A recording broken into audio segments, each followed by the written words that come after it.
cita-cita kami, saya bersama Pak Zainal sebagai Wakil Wali Kota Banda Aceh, insya Allah kalau semuanya sudah bergerak untuk berzikir, tentunya ini akan tercapai niat kami mewujudkan Banda Aceh sebagai kota zikir.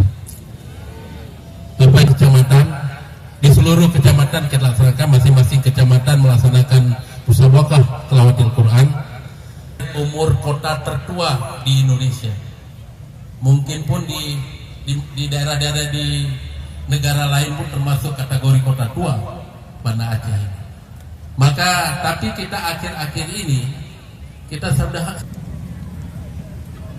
Terima kasih kita aturkan kepada Bapak Wali Kota Banda Aceh yang terhormat Bapak Haji Aminullah Usman SDAKMM yang telah memberikan sambutannya di hadapan kita bersama. Tentunya harapan beliau juga merupakan harapan kita warga Kota Banda Aceh. Pendopo Wali Kota Banda Aceh. Bapak Ibu hadirin yang dimuliakan Allah Subhanahu wa taala, selanjutnya Assalamualaikum warahmatullahi wabarakatuh.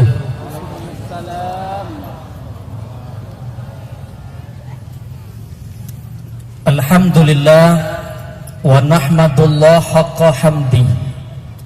La ilaha illallah wahdahu la syarikalah